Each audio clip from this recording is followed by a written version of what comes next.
Good morning class. जैसे कि last class में मैंने आपको बताया था कि हम अकाउंटिंग रेशियोज 4 ग्रुप्स में कैलकुलेट करते हैं, 4 तरह की। पहला है लिक्विडिटी रेशियो, जो कि हम डिस्कस कर चुके हैं, जिसके अंदर 2 रेशियोज निकाली जाती हैं, current ratio and quick ratio. Last videos में हमने इसकी प्रैक्टिस भी करी थी। आज हम स्टार्ट करते हैं सॉल्वेंसी रेशियोज, जिसके अंदर हम 4 तरह की रेशियोज को कैलकुलेट करना सीखेंगे। अब कई बार बच्चे मुझसे पूछते हैं कि मैम लिक्विडिटी रेशियो को शॉर्ट टर्म सॉल्वेंसी भी कहते हैं और इसको सॉल्वेंसी कहते हैं। बिल्कुल ठीक, यहाँ सिर्फ सॉल्वेंसी लिखा है तो इसका मतलब है ये लॉन्ग टर्म सॉल्वेंसी रेशियो है। जैसे लिक्विडिटी रेशियो हम चेक करते हैं कि शॉर्ट पीरियड में, यानी with in a year, with in a 12 months, with in a short period, with in a current period, क्या एक बिजनेस अपनी ऑब्लिगेशंस को पे कर पाने में कैपेबल है या नहीं। ऐसे ही हम लॉन्ग टर्म के अंदर भी चेक करते हैं, क्या कोई बिजनेस अपनी लॉन्ग टर्म ऑब्लिगेशंस को पे कर पाने में, पूरा कर पाने में कैपेबल है या नहीं। इसको चेक करने के लिए हम 4 तरह की रेशियोज निकालते हैं। तो आज की हमारी क्लास सॉल्वेंसी रेशियोज के ऊपर है, जिसके अंदर 4 कौन कौन सी रेशियोज डिस्कस की जाती हैं। ये क्लास सॉल्वेंसी रेशियोज, इसको हम लॉन्ग टर्म सॉल्वेंसी रेशियो भी कहते हैं, और अगर शॉर्ट टर्म आ जाए तो इसका मतलब आपको लिक्विडिटी रेशियोज निकालना है। ये बात ध्यान रखेंगे। अब आता है कि सॉल्वेंसी रेशियो यानी लॉन्ग टर्म सॉल्वेंसी चेक करने के लिए क्या वो लंबे समय में बिजनेस अपनी उधारी चुका पाएगा या नहीं। इसके लिए हम 4 तरह की रेशियोज को कैलकुलेट करते हैं। पहला है डेब्ट इक्विटी रेशियो, दूसरा है टोटल एसेट टू डेब्ट ratio, then proprietary ratio, then interest coverage ratio. ठीक है, इन रेशियोज के फॉर्मूले याद करना बहुत ही आसान है। जैसे कि नाम से ही पता चलता है, डेब्ट इक्विटी यानी डेब्ट और इक्विटी के बीच में रिलेशन। डेब्ट क्या है? उधार, लॉन्ग टर्म यानी नॉन करंट लायबिलिटी। टोटल डेब्ट अगर बोलते हैं तो उसका मतलब करंट और नॉन करंट दोनों का टोटल। यहाँ हम सिर्फ डेब्ट की बात करेंगे तो ये लॉन्ग टर्म लायबिलिटी की बात करेंगे। इक्विटी, इक्विटी का मतलब share holders fund. Share holders fund में क्या आता है? SRM, share capital, reserve and surplus, money received against share warrant, वो सारी चीजें। तो ये डेब्ट और इक्विटी के रिलेशन को बताता है। इसके ऊपर हमने बिजनेस स्टडीज में लीवरेज इफेक्ट करा था, जिसमें मैंने बताया था कि डेब्ट किस तरह से इंक्रीज करता है शेयर होल्डर्स वेल्थ को, सब समझाया था। तो इसी से हमें पता चलता है डेब्ट इक्विटी रिलेशन से उसकी लॉन्ग टर्म सॉल्वेंसी का। ऐसे ही टोटल एसेट टू डेब्ट रेशियो, यानी जो पहले लिखा है टोटल एसेट अपॉन डेब्ट। टोटल एसेट में कितना पैसा उधार का लगा हुआ है, लंबे समय के उधार का। अगर किसी बिजनेस में 5 लाख की टोटल एसेट है और डेब्ट 3 लाख का है, तो हम ये मान के चलेंगे कि इस 5 लाख में 3 लाख रुपए उधार का लगा है। तो उसके लिए हम ये रेशो निकालते हैं। फिर आता है प्रोप्राइटरी रेशियोज। प्रोप्राइटर कौन है? मालिक। तो मालिक को हम क्या कहते हैं? Proprietors fund. प्रोप्राइटर फंड मतलब shareholder fund, shareholder fund मतलब equity, is the same thing. Proprietary ratio यानी प्रोप्राइटर्स फंड यानी इक्विटी शेयर होल्डर्स फंड, एक ही बात है, याद रखेंगे, upon total asset. Shareholders का खुद का पैसा कितना लगा है टोटल एसेट में, इस बात को भी जानना होगा, तो उसके लिए ये रेशो निकाली जाती है। फिर नेक्स्ट आती है इंटरेस्ट कवरेज रेशो। इंटरेस्ट क्या है? जो हम लॉन्ग टर्म बोरिंग्स के ऊपर देते हैं, उसको कवर करने की रेशो। कवर कैसे करने की? जैसे कि इसका फॉर्मूला है net profit before interest tax and dividend, ITD। Interest और टैक्स और डिविडेंड देने से पहले कंपनी के पास 5 लाख रुपए का प्रॉफिट है, और इंटरेस्ट ऑन लॉन्ग टर्म डेब्ट है 1 लाख का। तो हम यूं कह सकते हैं कि हमारा 5 लाख का प्रॉफिट ऐसे जो 1 लाख का उधार है इसको 5 बार पे कर सकता है, 5 टाइम्स। इट मीन्स प्रॉफिट ज़्यादा है और इंटरेस्ट जो है कितनी बार कवर कर सकता है। अगर जितना ज़्यादा होगा उतना ज़्यादा अच्छा होगा, राइट। तो इस तरह से लॉन्ग टर्म सोल्वेंसी के अंदर या सिर्फ सोल्वेंसी रेशो में ये 4 रेशो निकाली जाती हैं। इन चारों रेशोस के बारे में फॉर्मूला याद रखना। कैसे याद रखते हैं, इसके नाम से अपने आप याद आ जाएगी चीज़ें। डेप्ट equity, dept upon equity, total asset to dept, total asset to dept, proprietary ratio, इसमें दूसरा नाम नहीं है तो प्रोप्राइटरी पहला है तो proprietors fund upon total asset. Interest coverage किससे होता है, प्रॉफिट से। तो प्रॉफिट बिफोर, यहाँ बिफोर वर्ड बहुत इंपॉर्टेंट है, जब मैं इसको समझाऊंगी तो आपको बताऊंगी। Upon interest on long term डेप्ट। अब हमें इन्हीं चारों रेशोस का मीनिंग, ऑब्जेक्टिव, इस रेशो का फॉर्मूला तो अभी आपको आ ही गया। इसकी आइडियल रेशो क्या है, इसका क्या इम्पोर्टेंस है, ये सारी चीज़ें हमें इन रेशो की पता होंगी, तभी हम एनालिसिस अच्छे से कर सकते हैं। तो चलिए आज हम डेप्ट इक्विटी रेशो की प्रैक्टिस करते हैं। एक एक करके हम इनकी प्रैक्टिस करेंगे। क्लास, जैसा कि मैंने अभी आपको बताया सोल्वेंसी रेशियोज के बारे में। अब एग्जाम में कई बार इसका मीनिंग, ऑब्जेक्टिव आ जाता है, तो आप जो मैंने हाईलाइट पार्ट किया है उसे आप लिखेंगे। Solvency ratios are the ratios which shows, जो हमें बताती हैं वेदर द एंटरप्राइज यानी business will be able to meet its long term financial obligations, क्या ये बिजनेस योग्य है अपनी लॉन्ग टर्म ऑब्लिगेशंस को पूरा करने में, that is long term liabilities, right. इनको पूरा करने में यानी चुकाने में समर्थ है या नहीं। इम्पॉर्टेंट सॉल्वेंसी रेशियोज आर, इसके लिए ये 4 रेशो निकाली जाती हैं। डेप्ट इक्विटी, ये मैंने अभी चारों आपको बताई थी। तो सबसे पहले हम स्टार्ट करते हैं डेप्ट इक्विटी रेशो से। डेप्ट इक्विटी रेशो और रिलेशनशिप बताता है। डेप्ट का मतलब क्या है, लॉन्ग टर्म एक्सटर्नल लाइबिलिटी या इक्विटी, ठीक है। एंड इंटरनल इक्विटी क्या होती है, शेयर होल्डर्स फंड। तो इन दोनों में डेप्ट और इक्विटी, इंटरनल इक्विटी और एक्सटर्नल इक्विटी में एक रिलेशनशिप बताता है। It is computed to assess long term financial soundness of the enterprise. इस रेशो से हमें पता चलता है कि बिजनेस लंबे समय तक कितना साउंड यानी कितना मजबूत है, उसकी असेसमेंट हम कर सकते हैं बाय कैलकुलेटिंग दिस रेशो, ठीक है। अब आपको ये भी ध्यान रखना है कि इंटरनल किसको बोलते हैं और एक्सटर्नल किसको बोलते हैं। एक्सटर्नल इक्विटी डेप्ट, internal equity share holders fund यानी इक्विटी, राइट। अब आता है कि डेप्ट इक्विटी रेशियो का formula, dept to equity ratio is equal to dept upon equity. Equity को शेयर होल्डर्स फंड भी कहते हैं। आपने फर्स्ट चैप्टर में बैलेंस शीट याद करी थी। शेयर होल्डर्स फंड में क्या क्या आता है, SRM, ठीक है ना। तो डेप्ट इक्विटी रेशियो का फॉर्मूला ये रहा। अब आता है कि इसकी प्योर रेशियो क्या है, आइडियल रेशियो क्या है। इसकी आइडियल रेशियो है 2:1। ये चीज हमने प्रूव भी करी थी बिजनेस स्टडीज में, जब हम लोगों ने डिस्कस करा था लीवरेज इफेक्ट, कि किसी कंपनी में डेप्ट अगर बूम पीरियड है होने से शेयर होल्डर्स की वेल्थ इंक्रीज होती है, ठीक है। डेप्ट का फॉर्मूले में क्या आता है, long term borrowings plus long term provisions. Long term borrowing में डिबेंचर्स आ गए, डेप्ट आ गया, पब्लिक डिपॉजिट्स आ गई, ये सारी चीजें हमने फर्स्ट चैप्टर में याद करी थी। और लॉन्ग टर्म प्रोविजन में क्या आता है वो भी याद किया था। जो जो आइटम इसके अंदर आती है वो सारी डेप्ट है। इसको निकालने का एक और फॉर्मूला है टोटल डेप्ट। टोटल डेप्ट क्या होता है, करंट और नॉन करंट का टोटल।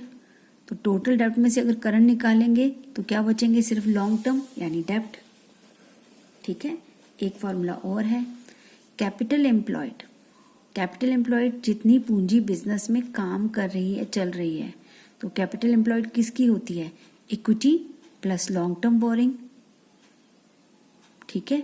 तो आपकी कैपिटल एम्प्लॉयड में से अगर हम इक्विटी माइनस कर देंगे तो जो वो बचेगा वो क्या बचेगा, डेप्ट बचेगा, क्योंकि कैपिटल एम्प्लॉयड डेप्ट और इक्विटी का टोटल है, राइट। और इसको निकालने का एक और फॉर्मूला है।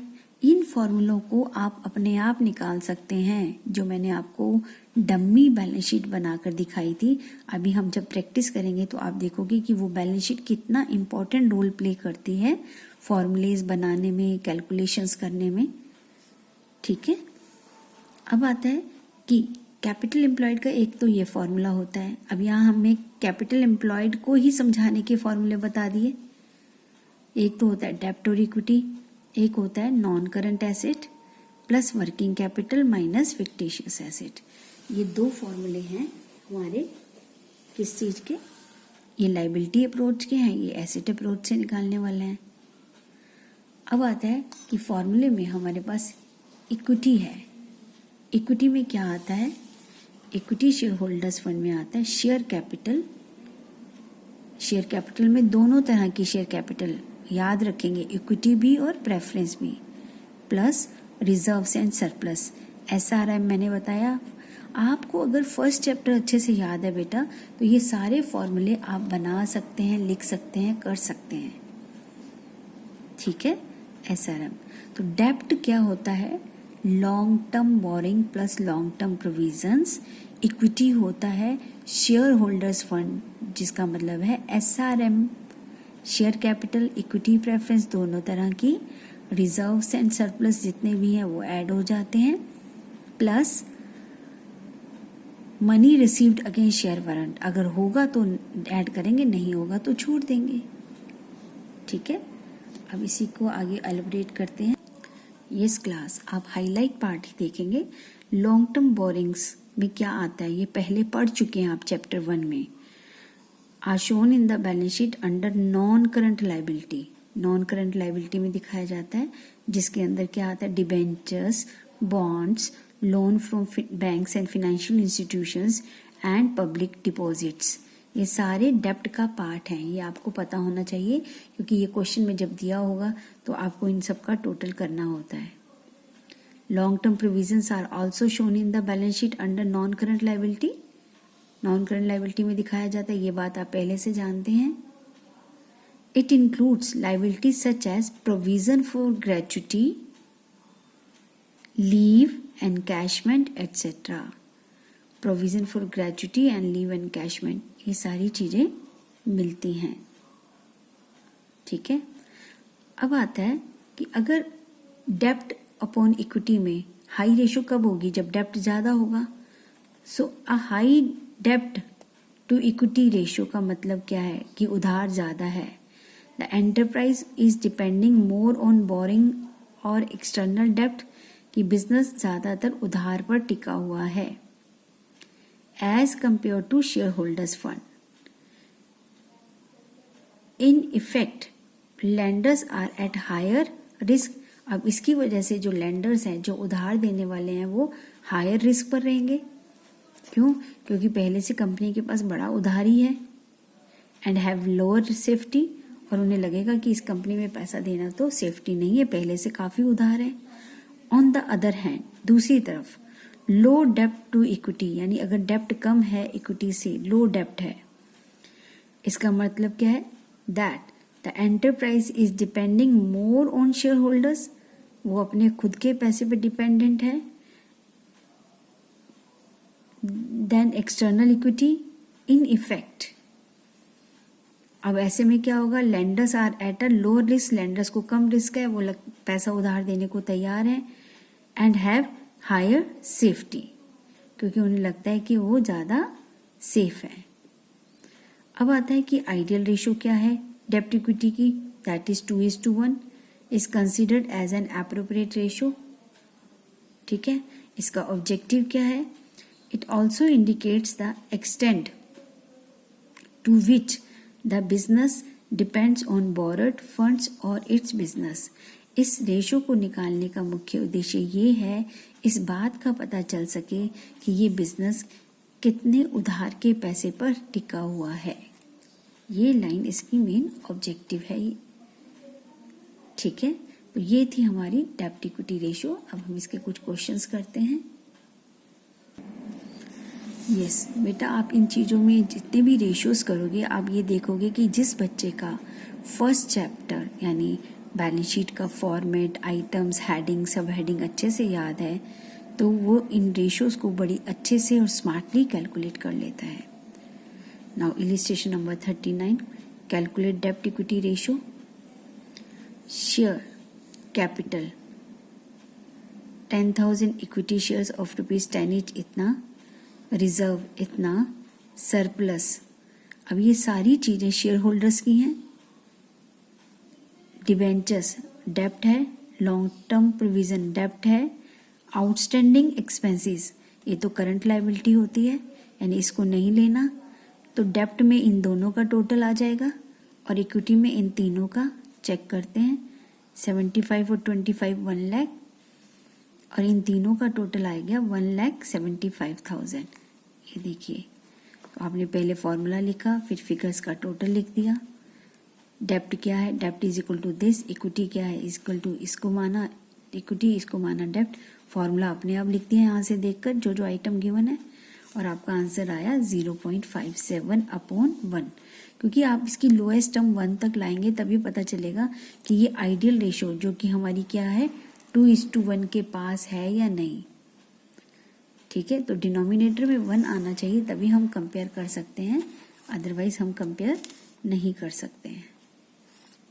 ठीक है, नेक्स्ट इलिस्ट्रेशन नंबर 40, कैलकुलेट डेब्ट to equity ratio from the following information. Total asset दिया है, टोटल डेब्ट दिया है, दैट इज एक्सटर्नल डेब्ट 1 लाख, करंट लायबिलिटी दिया है 50। हमें तो टोटल डेब्ट नहीं चाहिए, हमें तो सिर्फ डेब्ट चाहिए। तो टोटल डेब्ट में से अगर करंट लायबिलिटी माइनस कर देंगे 1 लाख में से 50,000 तो सिर्फ लॉन्ग टर्म लायबिलिटी बच जाएगी। अब क्वेश्चन में इक्विटी नहीं है, इक्विटी नहीं है, क्या क्या गिवन है, टोटल एसेट दिया है, ये दिया है, ये दिया है, इक्विटी कैसे निकाला जाए। अगर आपको फॉर्मूला याद है तो वेल, नहीं तो डमी बैलेंस शीट से। यस क्लास, ये देखिए मैंने डमी बैलेंस शीट बनाई, इधर एसेट्स है इधर लायबिलिटीज है। क्वेश्चन में टोटल एसेट्स दिया है 1,25,000, मैंने टोटल में लिख दिया दोनों के। फिर क्वेश्चन में टोटल डेब्ट दिया है, टोटल डेब्ट क्या होता है, नॉन करंट लायबिलिटी और करंट लायबिलिटी का टोटल 1 लाख। अब यहाँ पर आपके पास आपको चाहिए था शेयर होल्डर्स फंड, तो आप मिसिंग फिगर निकाल सकते हैं। अगर ये 1,25,000 है ये है तो यहाँ मैं कितना लिखूंगी, टोटल 1,25,000 आ जाए तो यहाँ पर कितना आ जाएगा 25,000। इसका मतलब शेयर होल्डर्स फंड कितना आया 25,000। तो आप अपने आप फॉर्मूला भी बना सकते हैं, मिसिंग फिगर को सर्च कर सकते हैं। और हमारे पास देखिए ना डेब्ट कितना है, मैंने निकाला, एक में से ये 50 माइनस करके इक्विटी कितना है, डमी बैलेंस शीट से इक्विटी कितना निकला है 25,000 रुपये। यहाँ लिखा, इसको सॉल्व कर दिया 2:1। इन्होंने नीचे इसी से फॉर्मूले भी बना दिए, डेब्ट और इक्विटी का फॉर्मूला। अगर आपसे यहाँ पूछा जाए कि इक्विटी का फॉर्मूला बनाओ तो आप कहोगे ये टोटल एसेट माइनस टोटल डेब्ट, टोटल एसेट माइनस टोटल डेब्ट इज इक्वल टू इक्विटी। इस तरह से फॉर्मूले बन जाते हैं। Now illustration number 41, from the following information compute डेब्ट to equity ratio. Share holders fund में क्या है, शेयर कैपिटल इसका पार्ट है, रिजर्व एंड सरप्लस ये दोनों इसका पार्ट है। लॉन्ग टर्म बोरिंग्स में 10% डिबेंचर तो डेब्ट है, लेकिन करंट लायबिलिटी डेब्ट नहीं है, क्योंकि डेब्ट का मतलब लॉन्ग टर्म यानी ये नहीं है। तो सिंपली हमारे पास तो इक्विटी का टोटल 3,50,000 है और डेब्ट 3,50,000 है। फॉर्मूला लिखा डेब्ट अपॉन इक्विटी, ये लिखा 1:1 की रेशियो आ गई। ठीक है, नाउ इलिस्ट्रेशन नंबर 42, फिर इन्होंने इसको फॉर्मूले बना के ऐसे प्रॉपर तरीके से सॉल्व कर दिया है। From the following information compute डेब्ट टू इक्विटी रेशियो। तो डेब्ट इक्विटी रेशियो का फॉर्मूला तो आपको पता ही है, डेब्ट अपॉन इक्विटी। अब पहले तो डेब्ट ढूंढो, ये डेब्ट है, यस यस, नो नो, 9, 9, तो डेप्ट हुआ 5 लाख और 1 लाख 6 लाख। चेक करिए, डेप्ट के आगे 6 लाख लिखा है। अब इक्विटी, इक्विटी में इक्विटी शेयर कैपिटल आता है, यस। जनरल रिजर्व आता है, यस। 2 और 2 4 लाख, 2 और 2 4 लाख हो गया। अब इधर भी ये दोनों तो जा चुके हैं। सरप्लस, सरप्लस का डेबिट बैलेंस है। डेबिट बैलेंस का मतलब होता है लॉस। जब प्रॉफिट होता है तो ऐड होगा, अगर लॉस है तो माइनस होगा। तो ये जो आपका 4 लाख रुपीस है, इसमें से 1 माइनस हो गया, तो कितना बचा? 3 लाख रुपीस। तो इक्विटी कितनी है? 3 लाख रुपीस। सॉल्व करने पे रेशो 2:1 आई। ठीक है, एक बार इक्विटी का फॉर्मूला देखो। Equity share capital plus general reserve, ये लिख के equity share capital plus general reserve. ठीक है, minus statement of profit and loss का डेबिट बैलेंस। माइनस क्यों किया? डेबिट बैलेंस का मतलब ये लॉस है, तो इसको सॉल्व करने से इक्विटी आ गई 3 लाख की। पुट करके आपने क्वेश्चन सॉल्व कर लिया। अगला क्वेश्चन है, from the following information compute this. Long term borrowing, long term provision दिया है, करंट लायबिलिटी दिया है, ये तो नहीं लेंगे क्योंकि हमें सिर्फ डेप्ट लेना है। नॉन करंट एसेट दिया है, करंट एसेट दिया है, लेकिन इक्विटी नहीं दिया हुआ आपको। अब आपको इक्विटी निकालना है। अब इक्विटी निकालने के लिए इसकी डमी बैलेंस शीट बना लेते हैं, क्योंकि डेप्ट तो हमारे पास मिल रहा है 2 और 1 3 लाख, इक्विटी नहीं मिल रही है हमें। ठीक है, तो इक्विटी कैसे सॉल्व करेंगे? यस क्लास, अब इस क्वेश्चन में मेरे पास इक्विटी नहीं थी। इक्विटी का फॉर्मूला भी मुझे याद नहीं, बड़े सारे फॉर्मूले हैं, तो मैंने क्या किया, यहाँ पर ये डमी बैलेंस शीट बना दी। डमी बैलेंस शीट में long term borrowing, long term provision, current liability, ये तीनों चीज़ें क्वेश्चन में दी हुई थी लायबिलिटी की। मैंने ये तीनों चीज़ें यहाँ से उतार के लिख दी। अब यहाँ नॉन करंट और करंट दिया है, बैलेंस शीट की एसेट में नॉन करंट और करंट लिख दिया। ये सारी फिगर्स मैंने उतार दी। अब क्योंकि मुझे मालूम है कि बैलेंस शीट का दोनों साइड का टोटल क्या आता है, इक्वल आता है, तो यहाँ तो 2 ही चीज़ें आती हैं। अगर याद करो balance sheet, non current asset और तो कुछ इसमें आएगा नहीं, इसका हम टोटल करेंगे तो टोटल आ गया 4,50,000। आपने ये टोटल किया, इस टोटल को यहाँ उतार दिया। अब देखिए इधर का टोटल तो 4,50,000 नहीं है, 2 1 3 और 3,50,000। और वैसे भी यहाँ पर शेयर होल्डर्स फंड मिसिंग है, क्योंकि current liability non current liability तो है, शेयर होल्डर्स फंड नहीं है, तो शेयर होल्डर्स फंड की मिसिंग फिगर आ जाएगी। कैसे? 4,50,000 टोटल लाने के लिए इसमें हम कितना प्लस करें? ये 3,50,000 है, इसका मतलब हम यहाँ पर अगर 1 लाख लिख देते हैं